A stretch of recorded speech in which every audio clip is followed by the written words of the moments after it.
देवाय ओम नमो भगवते वासुदेवाय ओम नमो भगवते वासुदेवाय।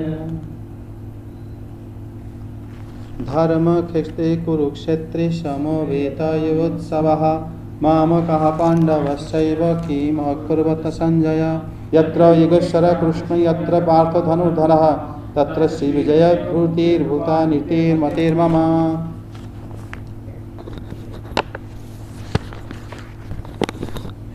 श्रीमद् भगवद गीता तृतीय अध्याय श्लोक संख्या 18।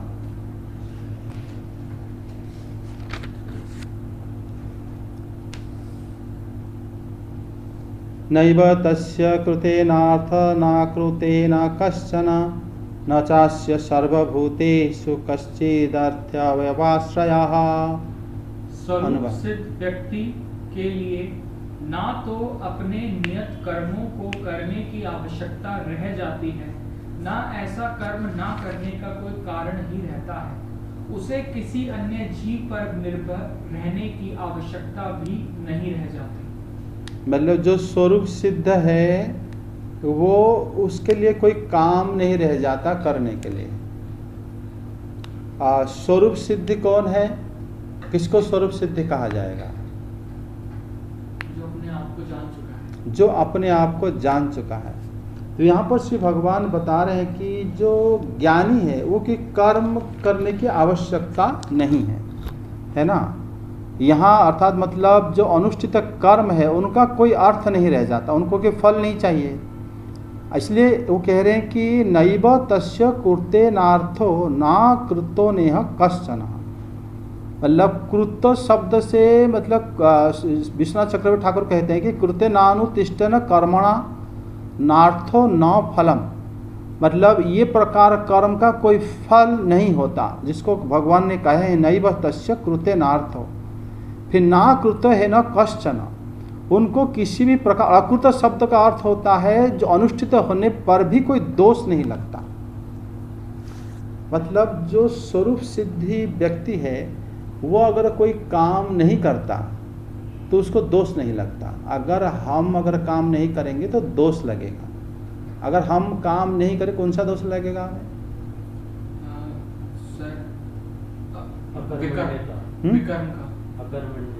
अकर्मण्यता मतलब कुछ कर ही नहीं रहे, हाथ पे हाथ रख के बैठे। अगर कोई हाथ पे हाथ रख के बैठा है उसमें दोष क्या लगता है? सर विकर्म तो हो गया जो निषिद्ध कर्म करेगा। तो सर ये तो अभी बात उठ रहा है कोई काम ना करे। तो सर वेदों ने मना किया है ना कि आप निष्क्रिय नहीं रह सकते। हाँ, अगर यही तो बात है कि अगर कोई निष्क्रिय रहता है, ज्ञानवान पुरुष निष्क्रिय रहता है तो दोष नहीं लगता। हाँ, उसे दोष नहीं लगता। हाँ, तो उसी बात को भी डिस्कस हो रहा है कि मतलब जो ज्ञानवान लोग हैं उनको दोष क्यों नहीं लगता? सर क्योंकि वो कर्म करते हैं, सिर्फ कर्म करते हैं, कर्म नहीं करते वो लोग। नहीं सर, इसमें ये बोला है ना कि उनको कुछ कर्म करने की जरूरत भी नहीं होती है और उन्हें उस कर्म को ना करने की कोई वजह भी नहीं होती है। तो वो यानी कर्म करते हैं। इसका कर्म करते कैसे? उसी में तो बताया गया कि अगर उनका जो मनुष्य जो अगर मान लो यहाँ पर भगवान बताते हैं कि आत्माराम पुरुष जगत में कोई कर्म अनुष्ठान से उसका कोई पुण्य प्राप्त होता है, कोई पुण्य प्राप्त नहीं होता। हाँ। ना ही कर्म के अनुष्ठान नहीं करने पर कोई दोष लगता है उनको। पितरों का भी होता है। क्या मित्रों का? पितरों का, देवता भी, हाँ, उनका भी हो जाता है। मतलब वो उनको अपने प्रयोजन के लिए ब्रह्मांड के समस्त जीवों में किसी का भी आश्रय की आवश्यकता नहीं है। मतलब यहाँ तक कि कहा गया अगर वो पितरों की कर्म भी ना करे तब भी दोष नहीं लगेगा। हम जैसों को लगे। हाँ, हम लोगों को लगता है अगर हम लोग कर्म नहीं करेंगे तो हमें दोष लगता है। किस प्रकार दोष? जो पंच दोष लग जाता है, पाप है ना। मतलब अगर आप मान लो कहोगे मेरे पास धन है मैं बैठ के खाऊंगा, तो बैठ के खाने पर भी आप पाप करते हो, तो आप यज्ञ करना पड़ेगा। हाँ जी। जिन जिन का है, मतलब आप जो सांस ले रहे हो, जिस जगह में रह रहे हो, सबके आपको देना पड़ेगा भाग। अगर वो भी नहीं करते तो आपको दोष लगता है, दोष मतलब पाप लगेगा। लेकिन जो आत्मज्ञानी हो गया उसको किसी भी प्रकार के दोष नहीं लगता, काम करे या ना करे। इस यहाँ पर जो है जो वासुदेवे भगवती भक्ति सुहृतांग नृणाम श्रीमद् भागवतम में 6ठ स्कंद में कहा गया है, ज्ञान वैराग्य वीर्याणां नेह कश्चित् द्वयपाश्रयः। भगवान वासुदेव के प्रति भक्तियुक्त व्यक्ति के लिए ज्ञान वैराग्य कुछ भी मतलब व्यापाश्रय या आश्रयणीय नहीं है। और भी अर्थात श्री भगवान के आश्रित जनों के चरणाश्रय मात्र से ही जीव शुद्ध लाभ हो जाता है, और इसमें भी उसे मतलब कोई भी प्रकार की मतलब ये क्या कहते हैं अर्थ या लाभ वो नहीं सोचता। मतलब जो भगवान की भक्ति में जो लीन रहता है, जैसे भागवत में 11 स्कंद में भी कहा गया है कि जो लोग, हाँ उपनिषद में कहा जाता है कि मान लो देवतागण ऐसा नहीं चाहते हैं कि मनुष्य को ब्रह्म ज्ञान प्राप्त हो, इसलिए श्रीमद् भागवत में 11 स्कंद में श्री भगवान कहते हैं कि ऐसे देखा जाता है कि विप्रस्य वै संन्यसतो देवा दारा आदि रूपिणः, कि जो ब्रह्म को जानना चाहता है तो वहाँ पर क्या होता है ना, उसको मतलब देवतागण उसी ब्राह्मण के उसी के स्त्री या पुत्र आदि रूप में उपस्थित होकर विघ्न डालते हैं ताकि वो जान ना पाए। क्योंकि आप देखोगे बृहदारण्यक उपनिषद में भी कहा जाता है कि देवगण नहीं चाहते कि मनुष्य को ब्रह्म ज्ञान प्राप्त हो। क्यों नहीं चाहते हैं ब्रह्म ज्ञान प्राप्त हो? हाँ सर, ये तो अजीब सी बात है। क्योंकि वो चाहते हम तो पहुंच नहीं पा रहे। नहीं, इसका मतलब उनके मन में ईर्षा है। हाँ। नहीं, ईर्षा बात तो नहीं कहा गया है यहाँ पे। तो वही तो मतलब अलग सी बात है, जो भगवान से अलग भी नहीं है। नहीं, तो इसलिए वो ऐसा क्यों चाहेंगे? मतलब जैसे हम लोग अपने पड़ोसी के बारे में चाहते हैं कि उसका कुछ भला ना हो, कुछ बुरा हो जाए, तो उसी तरह हम उसका वो लोग हमारे चाहते हैं कि इसके देवता रहे ही कहाँ अगर वो ऐसा चाहेंगे। कोई तो बात है इसमें, क्योंकि श्रुति कहता है कि तस्मादेशं तत्र प्रियं तदेन मनुष्यः विदुः। देवता चाहते हैं कि मनुष्य को ब्रह्म ज्ञान ना मिले। भगवान भी बताते हैं कि ऐसे देखा जाता है कि मतलब ब्राह्मण लोग जो ब्रह्म को जानने का तात्पर्य ज़्यादा तत्पर होता है, उसको विघ्न उपस्थित करने के लिए उसके मतलब पत्नी उसके पुत्र रूप में वो उपस्थित हो जाते हैं या उनके हृदय में प्रवेश होके उनको विघ्न डालते हैं। तो विघ्न मतलब इससे ये पता चलता है कि देवतागण भी विघ्न रूप में उसके ऊपर आगे अगर विघ्न डालेंगे तो कि इसका पीछे क्या रहस्य हो सकता है, क्यों विघ्न डालेंगे? क्या वो लोग मतलब ये ईर्ष्यालु टाइप के देवता होते हैं क्या? देखते देवता तो ऐसे होता ही नहीं है। देवता के अंदर ये परीक्षा लेने के लिए अवश्य आते हैं। इसके अलावा और क्या हो सकता है? अगर आप अच्छे हो तो आप अच्छे का सिद्ध करो। तो सर ये परीक्षा भगवान हमारी ले रहे होते हैं या देवता ले रहे होते हैं? क्योंकि यहाँ पर भगवान स्वयं उद्धव जी को कहते हैं, ऐसे देखा जाता है कि उसके घर में आके उसको विघ्न डालते हैं। मतलब भगवान अगर कह रहे हैं कि विघ्न डालते हैं तो विघ्न तो डालते हैं, लेकिन भगवान कभी नहीं कहे कि वो भक्त मेरा भक्त जो है पराजित तो होके फिर सब छोड़ छाड़ के फिर उन्हीं के तरह हो जाता है, ऐसा तो नहीं बोले। वो जो भक्त होता है वो तो उसमें विजय हासिल करता है। अगर तुम मतलब भक्त हो, तुम सिद्ध करके दिखाओ कि तुम सही हो। अगर विघ्न भी आता है तो विघ्न को भी, इसलिए श्रीधर स्वामी पाद यहाँ पर बताएं कि वो विघ्न भी उसको कुछ हानि नहीं पहुँचा पाते हैं। तभी वासुदेव परा देवा वासुदेव परा मखा जो श्रीमद् भागवत में कहा गया है कि वो जानते हैं कि वासुदेव ही परामखा है, मतलब परम आराध्य है व परम कैसे तो कि मूल आत्मा जो है वासुदेव हैं, परा देवा भी वासुदेव हैं। जितने भी देवता हैं सारे देवताओं की मूल देवता भगवान वासुदेव हैं। और भक्त अगर भगवान के आराधना हमेशा करता रहता है तो देवता कैसे उसका विघ्न करेंगे? अगर करते हैं, अगर आता भी है, उसका प्रतिकूल दिखता है बाहर लोगों को, तो उसमें और वो शुद्धता हासिल करता है। अच्छा। और शुद्ध हो जाता है। और शुद्ध होते जैसे सोना को जितना भी तुम आग में डालोगे बार बार, तो सोना को प्रॉब्लम क्या होने वाला है? दूसरे चीज़ों को प्रॉब्लम होगा। अगर उसके अंदर कुछ मैल है उसको प्रॉब्लम होगा, सोना का तो प्रॉब्लम नहीं होगा। उसी प्रकार जो भक्त होते हैं उनको क्या प्रॉब्लम होगा। इसलिए भक्तिस्तु भगवत भक्त संगे न परिजायते, ये शास्त्र में बताया जाता है कि कृष्ण भक्त जो है मतलब समस्त देवताओं को वो मतलब प्रीति चाहता है, आदर करता है, और कृष्ण भक्त तो कभी भी किसी देवता को निंदा नहीं करता, भले ही उसको कितना भी उसको विघ्न डाले कोई, वो निंदा किसी का नहीं करेगा। कभी नहीं कहेगा कि मेरे घर वाले ऐसे कर दिए, ऐसा कर दिए, वो कभी नहीं कह पाएगा, क्यों जानता है कि भगवान उसकी परीक्षा ले रहे हैं उन्हीं के थ्रू। अगर तुम उनके भक्त हो तो सिद्ध करो, तुम्हें क्या प्रॉब्लम हो जाएगा, क्या प्रॉब्लम हो जाएगा, क्या मतलब आप देखो मीराबाई को कितने उनके आत्मीय जन कितने दुख दिए, जहर तक दिए लाके, उनको क्या मुश्किल हो गया, कुछ नहीं हुआ। क्या उनके मतलब स्वजन लोग उसको विघ्न नहीं डाले मतलब कि ये मतलब ये एक राजघराने की स्त्री होके सीधा श्री कृष्ण की स्त्री कैसे बन सकती है। विघ्न तो आया बहुत उनके लिए, लेकिन विघ्न आगे करा क्या उनका, कुछ नहीं करा।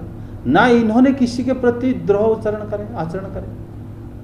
अरे इन्होंने मुझे जानते हो जहर के तब पूरा ढिंडोरा पीटे थे सब लोगों के पास जाके, लोगों को मतलब इकट्ठा करके मरवाए थे, कुछ नहीं करे थे, किसी के बारे में उन्होंने अपशब्द नहीं बोला, उल्टा अपनी भक्ति में तल्लीन रहते थे, जो भी जैसा है भगवान उनको पार करते थे। तो भक्त ऐसे ही होता है।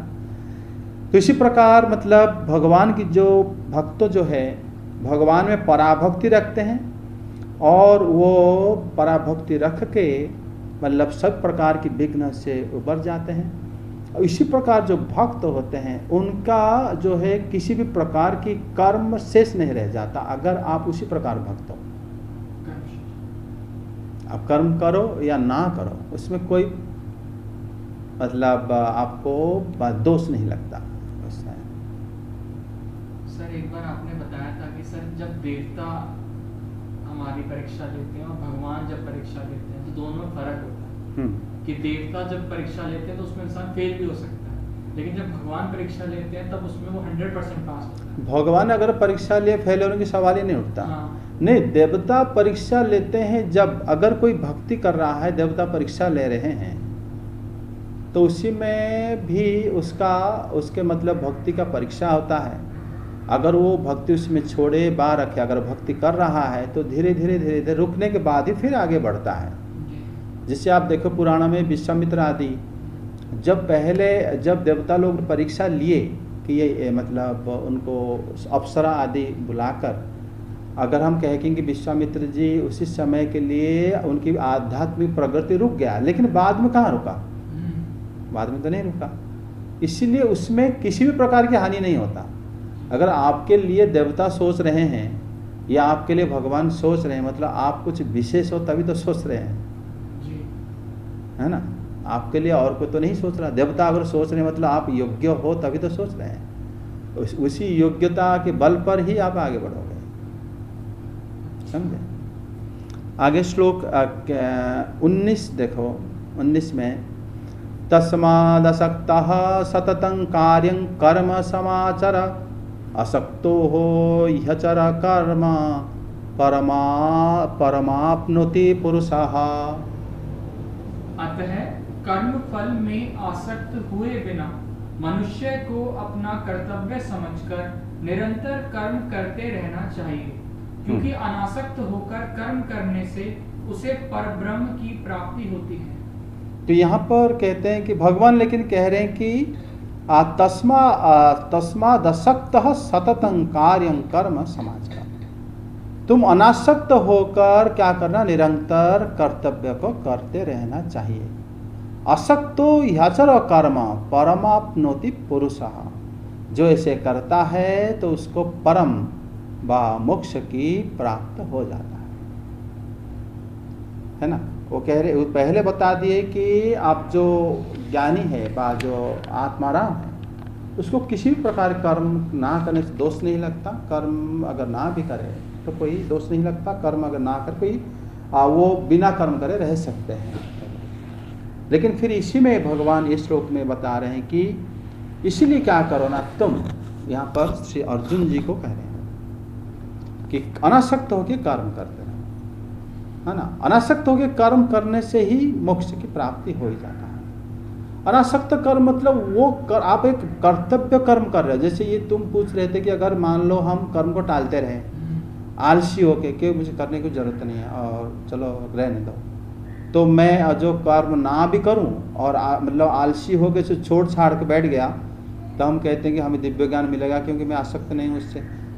भाई तुम आसक्ति तो नहीं हो तुम, लेकिन उसमें प्रति तुम उसको छोड़ा क्यों कर्म को? अगर कर्म छोड़ दिया इसका मतलब क्या है? इसका मतलब तुम कर्म छोड़ने के प्रति आसक्त हो गए और तुम आराम पाने के समय में उसी कर्म के बारे में सोच भी रहे हो कि मैंने उसको छोड़ दिया, है ना। जैसे ये जानते हो ना, जैसे आप सुखी और दुखी, जो जिसको सुख प्राप्त होता है वही आदमी ही दुख को सोच पाता है। समझते हो कि नहीं? अगर आपको जब सुख प्राप्त होता है, आप उसी सुख के समय आप उसी का अभाव में जो दुख होता है, वो दुख आपको अच्छी तरह समझ में आ जाता है। लेकिन जो दुखी अवस्था में उसको दुख मतलब सोच नहीं पाता, वो तो भोगता रहता है। लेकिन सुख को दुख के बारे में पता चल ही जाता है। जो दुख भोगता है वो जान पाता है कि इसका सुख कैसे हमें प्राप्त होता है, वो सुख के बारे में जान लेता है। आप जो सुखी भोगता है वो दुख के बारे में जान लेता है ना। उसी प्रकार द्वंद्व समाज में आप आलोक जब है, आपको अच्छे से दिख रहा है, आप उसी समय जान लेते हो कि इसके बिना कितना अंधकार हो सकता है। क्योंकि दो मतलब आलोक के साथ अंधकार, सुख के साथ दुख, मान के साथ अपमान, ये सब जुड़ा हुआ है। ये सब चीज़ों जो है मतलब द्वैत संसार में जहाँ पर मतलब डुअलिटी वास करता है, वहाँ पर ये सारे चीज़ें जो है आपको पता चल ही जाता है। लेकिन अनासक्त होकर कर्म करना और कर्म छोड़ना दोनों में फर्क है ना। आप सोच रहे हो कि मुझे तो फल की आवश्यकता तो है ही नहीं, तो मैं बेमतलब क्यों काम करूं, छोड़ दो, उससे अच्छा। लेकिन भगवान क्या कह रहे हैं, तुम्हें फल का भले की जरूरत ना हो, लेकिन कर्म तो पूरा करो, आसक्त ना होके। क्यों? ऐसे करने से तुम जो है मोक्ष प्राप्त हो जाओगे। हाँ, मोक्ष प्राप्त हो जाओगे, ये भगवान ने बताया। क्योंकि जब अर्जुन जी पहले अध्याय के शुरू में जब प्रश्न करे थे कि आप जो है कहीं ज्ञान को श्रेष्ठ बताए, कहीं कर्म को श्रेष्ठ बताए, मुझे कौन सा करना चाहिए? अज्ञान वाला तो काम आसान है, चुपचाप बैठ के सोचना पड़ता है। कर्म वाला तो बहुत काम करना पड़ता है। भगवान ने बोले ना तो मैं ज्ञान को बोला हूँ ना कर्म को बोला हूँ, मैंने तो एक ब्रह्मनिष्ठ होने के लिए बोला हूँ। ज्ञान और कर्म तो उसके रास्ता है। जैसे अगर आपको नदी पार कर वहां जाने के लिए भगवान ने बोले उस पार जाना है। जिसको तैरना आता है चला जाएगा, जिसको तैरना नहीं आता वो किनारे में आके कुछ काम धंधा करके पैसा इकट्ठा करके किसी कोच को पैसा देके तैरना सीखेगा, फिर जाएगा। नहीं तो पैसा इकट्ठा करके फिर गाड़ी वालों को कहेगा कि जहाँ पर इसका ब्रिज है वहाँ पर मुझे लेकर उस तरफ में छोड़ दो। लेकिन लक्ष्य नहीं है कि तुम जा कैसे रहे, लक्ष्य उस पार पहुँचना। ब्रह्मनिष्ठ होना लक्ष्य है। तुम कर्म के माध्यम से हो रहे हो या ज्ञान के माध्यम से हो रहे हो, ये उसका माध्यम है। मनुष्य दो प्रकार के होते हैं, एक होते हैं आसक्त पुरुष, एक होते हैं निरासक्त। मतलब एक लोग होते हैं जो स्वभाव से ही सारे जो मतलब जिसको अज्ञानी कहते हैं, लोभी, लालची और सब प्रकार के कर्म करने में व्यस्त रहते हैं। उनके लिए कहा गया कि कर्म करो, आसक्त मत हो, तुम सीधा वहीं पहुंच जाओगे। और जो ज्ञानी है जिसको कर्म करने की आवश्यकता भी नहीं है, फिर भी ब्रह्मनिष्ठ होकर वहां पहुंच जाएगा। ये दो प्रकार के लोगों के लिए दो प्रकार रास्ता भगवान ने बोला है। लेकिन बोले हैं एक चीज कि वहां जाना है, तुम्हें ब्रह्मनिष्ठ होना है। भगवान नहीं बोले कि मैं नहीं कह रहा हूं कि तुम्हें कर्म करो नहीं तो ज्ञान आहरण करो, नहीं बोले मैं तो ब्रह्मनिष्ठ होने के लिए कह रहा हूं। लेकिन रास्ता तो तुम अपना चूज करना पड़ेगा, तुम किस लेवल पे हो, है ना। लोग जो है जो अज्ञान लोगों के लिए कर्म ही सबसे सरल मार्ग है। काम करते हुए आशा ही मत रखो, काम करते रहो और धीरे धीरे धीरे धीरे आप भगवान के धाम पहुंच जाओगे। यही भगवान के कहने का उद्देश्य है। लेकिन सर हम आशा तब तक नहीं रख सकते जब तक वो काम हमें किसी और ने ना बताया। मतलब अगर हम खुद से अगर हम कोई भी काम करेंगे तो उसका एंड रिजल्ट हमारे दिमाग में जरूर होगा। अब जैसे मतलब कोयले पे चलना है, मुझे पता है कोयले पे चलने से मेरे पैर जलेंगे तो मैं कोयले पे चलूंगा ही नहीं। मैं उस जगह पे चलूंगा जहाँ पे मेरे पैर नहीं जले और मैं आराम से पहुंच जाऊँ।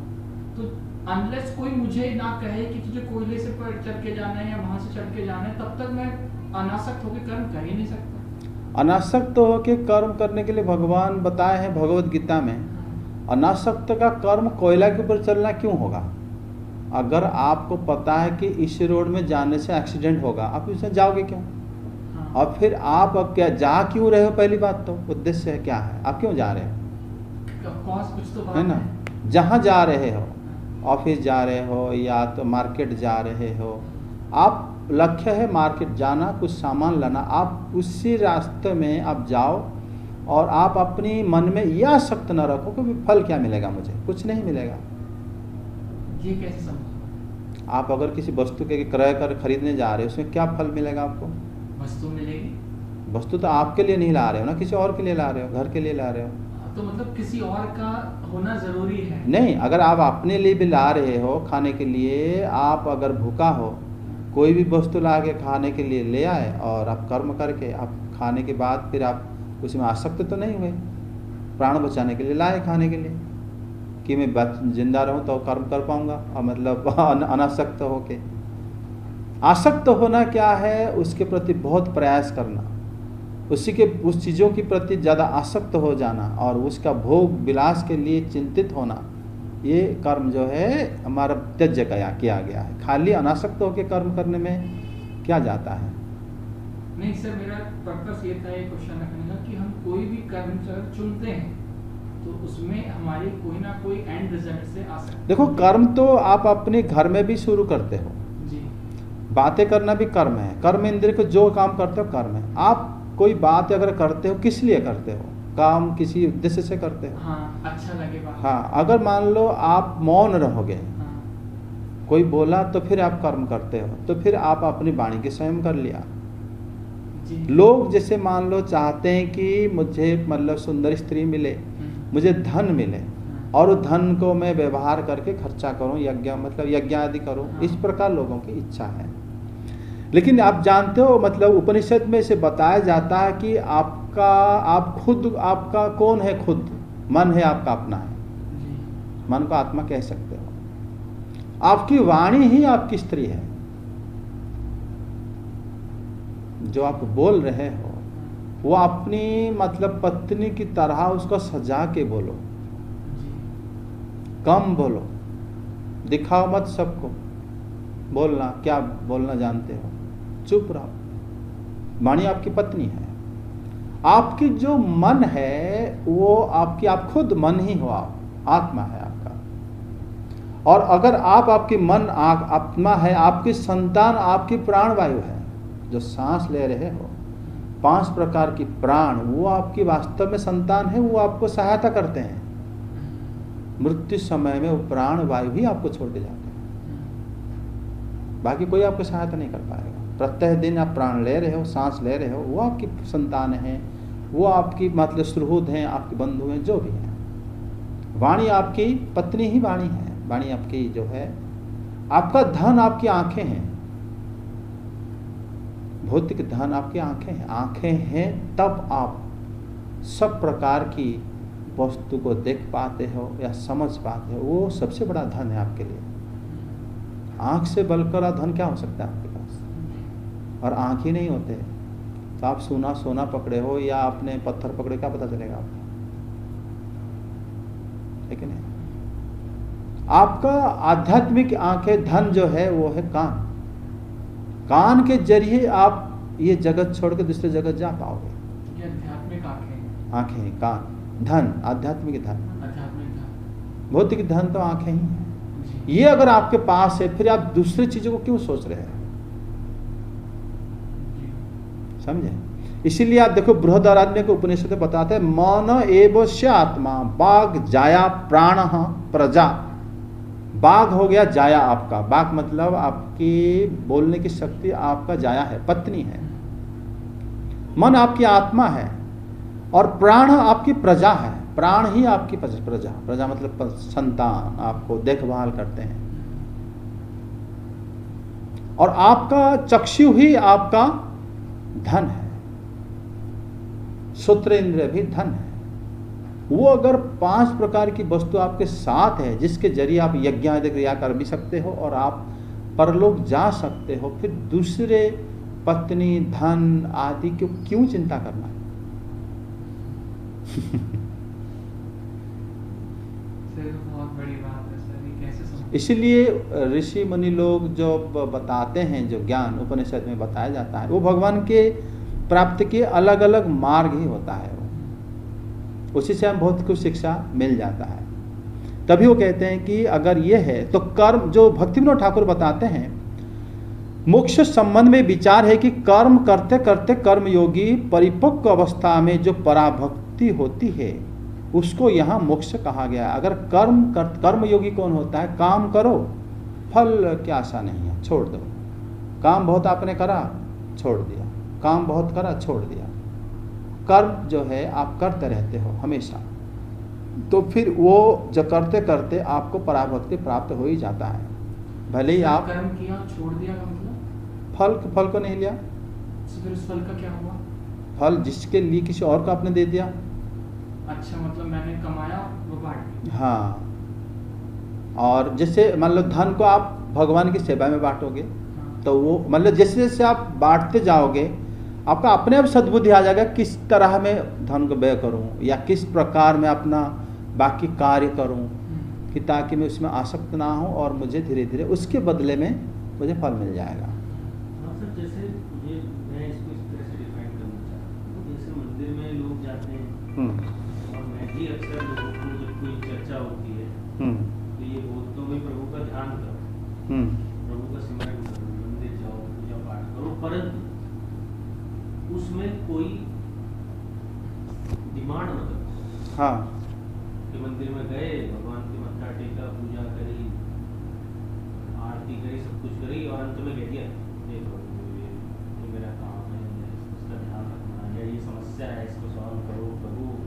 और तो मेरा ऐसा समझाना होता है कि अगर तुमने आखिर में एक डिमांड रख दी तो वो सब फिर बेकार है। हाँ, तो तुमने बिजनेस डीलिंग कर हाँ, कि अरे प्रभु बस ये करो, बस हमारा ये काम कर दो प्रभु। इसलिए तो साधु पुरुष इसको मना करते हैं कि कोई भी जगह जाओ प्रणाम करके, खाली कभी आप गए हो मंदिर खाली प्रणाम करने, केवल प्रणाम करे बड़ी भक्ति से और आ गए, ऐसा कभी हुआ है आपके लाइफ में? या जब भी जाते हो कुछ बोलने के लिए जाते हो? मेरे साथ तो ऐसा बहुत हुआ है। मैं तो सिर्फ एक ही चीज जब ये सिर्फ मैंने आपको क्या बोला, भगवान अपने भक्तों के साथ रखना बस। मैंने लोगों को ऐसा मतलब कि सजेशन दिया है कि मंदिर जाने का लाभ तभी है जब आप वहाँ कोई डिमांड नहीं रखते। हाँ, कोई वहाँ अपनी डिफिकल्टी को लेके रोना नहीं शुरू करते। इसे आपने कभी करा है? हाँ किया है। उससे आपको क्या लगता है? आत्म शांति होता है। वो हमने जो किया है वो इसी बातों को ध्यान में रखते हुए। अच्छा। कि कर्म करो फल की इच्छा से नहीं, ध्यान भी नहीं रखना चाहिए। आप हम लोग क्या करना चाहिए, मतलब अपने आप स्वभाव से ही उनको प्रणाम करके आ जाना हाँ। और सब कुछ देकर और अपने आप को प्रदान करके उसमें आत्मा संतुष्टि होता है। कहीं पर बताया गया इसलिए हम नहीं कह रहे हैं कुछ, लेकिन हम कहना बहुत था लेकिन मैं कुछ नहीं कहूँगा, ये भी एक प्रकार की मतलब इच्छा रह जाता है उनके प्रति कि आपको तो बहुत सब कुछ दे सकते हो लेकिन मैं कुछ मांग नहीं सकता क्यों, मना किया गया है।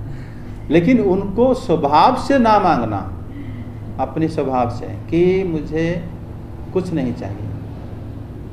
जैसे सुदामा देव ने जब श्री हरि से उनकी पत्नी को भेजे थे लेकिन वो स्वयं नहीं मांगना चाहते थे, उन्होंने मांगे भी नहीं और उनको दर्शन करके आ गए और गए थे वही नंगे पैर, आगे नंगे पैर वही कपड़े पहन गए। उनका कुछ भी किसी भी प्रकार की मतलब मन में नहीं था। जब श्री भगवान ने उनको अल्लाह दिखा दी कि मेरा भक्त कैसे होता है। अच्छा। भक्त जो है लेकिन उनकी पत्नी जो है वो जो इच्छा करी थी वो भगवान ने प्रदान करे, लेकिन प्रदान भगवान ने करे थे। इसीलिए आप देखोगे 10 भागवतम में उसके बाद सुदाम देव और उनकी पत्नी वो धन आने के बाद उल्टा वो दूर हो गए धन से, वो किससे होगा? धन से दूर हो गए। वो एक कमरा में बैठ के खाली भगवान की जाप ध्यान करते थे। इतने सेवक सेविका सब थे, वैकुंठ से आए हुए थे, सब लोग वहाँ पर उनके घर बाहर लोगों को दिखाने के लिए कि भगवान इस प्रकार प्रदान करते हैं। लेकिन सुदामा देव और उनकी पत्नी वो तो दोनों बिल्कुल भगवान के प्रति और आसक्त हो गए और धन के प्रति वृत्तृष्णा उनका हो गया। जिस दो धन भगवान स्वयं देंगे उस धन में भगवान स्वयं उनको दिखने लगे हर जगह में श्री कृष्ण, तो कैसे वो उनको भोग कर सकते हैं? भोग जो करते हैं वो भगवान वो धन को नहीं देते। भगवान अगर देंगे आप भोग नहीं कर सकते, उस धन में कर ही नहीं सकते भोग। इसलिए वैकुंठ में सब कुछ होते हुए ऐश्वर्य सब लोग, लेकिन कृष्ण प्रेम में रहते हैं, ऐश्वर्य के प्रति नहीं। ऐश्वर्य लक्ष्मी भी स्वयं वहाँ पर तृतीय स्कंद में आएगा, आप देखोगे माता लक्ष्मी स्वयं वो इस प्रकार रहती है भगवान को सेवा करने के लिए। और वहाँ पर बाकी जो लोग रहते हैं, कपल रहते हैं, हस्बैंड वाइफ, वो सब सुंदर हैं, लेकिन एक दूसरे के प्रति आसक्त भी नहीं होते। विमान में बैठे हैं घूमने के, मतलब भगवान की कथा करने के लिए, उनकी पत्नी उनके साथ भी रहती है, लेकिन उनकी कोई आसक्ति उनके प्रति, जो कि श्री ब्रह्मा जी ने नोटिस करे थे बात। श्री ब्रह्मा जी ने ये बात भागवत में बताए हैं तृतीय स्कंद में कि वैकुंठ में सब लोग रहते हुए भी आपस में कोई अट्रैक्शन किसी का नहीं है, लेकिन सिर्फ सब लोग कृष्ण कथा के प्रति ज्यादा अट्रैक्ट है। कृष्ण कथा के प्रति ज्यादा, हाँ, सब लोग उन्हीं के बारे में चर्चा करते रहते हैं। जो बाहर से जाएगा उनको यही लगेगा, उनको अंदर कुछ पता नहीं चल रहा, वो कैसे दिख रहे हैं, कैसे हैं, कुछ पता नहीं उनको। सब कृष्ण प्रेम में तल्लीन रहते हैं वो लोग। जैसे ब्रज में, जब ब्रज लीला 10वें स्कंद में आप देखोगे वहां पर ऐसे ही रहते थे। शुकदेव गोस्वामी पास जब वर्णन करे हैं तो वर्णन करे हैं कि इस प्रकार गोपियां जो है ऐसे सब सज धज के आई थी श्री कृष्ण के जन्म उत्सव में इस प्रकार। लेकिन वहां पे जो गोप थे वो क्या कर रहे थे? उनको झांक रहे थे या वो लोग कुछ और कर रहे थे? ये भागवत में नोटिस करने वाली बात है। वो सब कृष्ण प्रेम में सब तल्लीन थे और गोपियां भी तल्लीन थी। बाहर से जो वर्णन कर रहे हैं उनके नजरिए से आप देख सकते हो बात को। श्री शुकदेव गोस्वामी पाद के जैसे भागवतम, जैसे क्या वो वही भागवत की वक्ता है, समझे? तो इस प्रकार जो है ये श्लोक अभी ही रखते हैं, ठीक है? तो सर कुछ भी नहीं मांगना चाहिए, कुछ भी मांगोगे क्यों? भगवान को सब पता है, सब पता है, क्योंकि इसीलिए वो- उनको प्रणाम करके आना चाहिए, अच्छा, खाली प्रणाम कर लेना चाहिए। नहीं सर, मैं आपकी इस बात से बिल्कुल सहमत हूँ और यही करना चाहिए। तो आगे श्लोक देखो, एक श्लोक में बता दो को 20 में बताया गया है। जनक जैसे राजाओं ने केवल नियत कर्मों को करने से ही सिद्धि प्राप्त की, अतः सामान्य जनों को शिक्षित करने की दृष्टि से तुम्हें कर्म करना चाहिए। हाँ, मतलब ये जनक आदि जो ऋषि हैं भगवान की भक्त हैं, भगवान ने बोले हैं कि वो लोग क्या करें ना, खाली कर्म करके ही सिद्धि को प्राप्त हो गए थे। अनासक्त कर्म।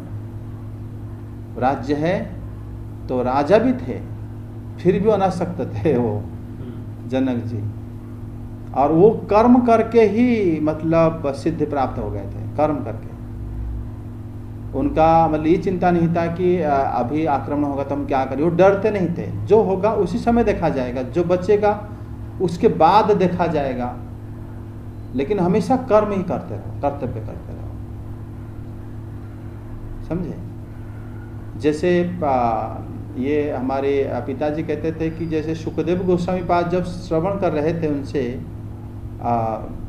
ब्रह्म ज्ञान श्री जनक राजा से, उसी समय जनक राजा को बाकी जो ऋषि लोग वहाँ पर ये कहे कि आप श्री शुकदेव गोस्वामी के लिए इंतजार करते हो, वो आने के बाद आप शुरू करते हो, क्योंकि वो जब आप ध्यान वगैरह करके आते हैं और आप वो कोई विशेष हैं, अतिथि हैं, आपके गुरु भाई हैं, क्या हैं, तो जनक जी कुछ नहीं करे, अपनी योग शक्ति से जनक जी क्या करे ना, जब उनको प्रवचन दे रहे थे, समझा रहे थे, उस समय योग शक्ति से ऐसा बनाया कि वो उनकी जो आश्रम वगैरह आग में जल रहा है। जब जल रहा है उस समय ये सारे ऋषि पीछे देखे कि आश्रम जल रहा है, सब भाग के चले गए, लेकिन सुखदेव गोस्वामी पाद वहाँ बैठ के सुन रहे हैं और जनक राजा उनको बोल रहे हैं, वो बंद नहीं हुए। सारे ऋषि लोग बात देखे कि वहाँ आग नहीं है, कुछ नहीं है, वापस आ गए, फिर बैठ गए। तो जनक राजा बता रहे कि सुखदेव आप देखो आश्रम जल रहा है। उन्होंने देखे कि आश्रम जल रहा है, बोले कोई बात नहीं, आपका जब समाप्ति होगा उस समय में जाने के बाद जो कर्तव्य बन पड़ेगा तो हम करूँगा, अभी तो मेरा कर्तव्य, अभी मेरा जो समय है ये सिर्फ ब्रह्म ज्ञान सीखने के समय है गुरु से, इसलिए मैं नहीं जा सकता। तो बाकी जो वहाँ पर ऋषि थे उनको समझ में आ गया कि ये इतना कर्तव्यनिष्ठ है, हम तो जाके आ भी गए, कोई सामान जला तो नहीं, कुछ रहे तो गलत, मतलब ऋषियों का क्या सामान होगा कपड़े होगा, 2-3 जोड़ी होगा और कुछ होगा, वही सामान के लिए भी उनका चिंता था। इसलिए कह नहीं सकते कि वास्तव में जो ये कर्म के माध्यम से भी पूर्णता प्राप्त हो जाता है। कर्म अगर प्रॉपर आप कर रहे हो, आसक्त नहीं हो रहे कर्म में, लेकिन कर्म कर रहे हो, तो फिर आप भी सिद्ध प्राप्त कर लेते हो। तो कर्म योग में भगवान कर्म का बहुत सारे रहस्य बताते हैं। ठीक है, आज इतना रखते हैं। हरे कृष्ण। श्री कृष्ण गोविंद हरे मुरारे, हे नाथ नारायण वासुदेव। श्री कृष्ण गोविंद हरे मुरारे, हे नाथ नारायण वासुदेव। श्री कृष्ण गोविंद हरे मुरारे, हे नाथ नारायण वासुदेव। श्री कृष्ण गोविंद हरे मुरारे, हे नाथ नारायण वासुदेव। हरे कृष्ण कृष्ण कृष्ण हरे हरे, हरे राम राम राम हरे हरे। हरे कृष्ण कृष्ण कृष्ण हरे हरे, हरे राम राम राम हरे। कृष्ण कृष्ण कृष्ण हरे हरे, हरे राम राम राम हरे हरे। हरे कृष्ण कृष्ण कृष्ण हरे हरे, हरे राम राम हरे कृष्ण कृष्ण कृष्ण हरे हरे, हरे राम राम राम हरे हरे। हरे कृष्ण कृष्ण कृष्ण हरे हरे, हरे राम राम हरे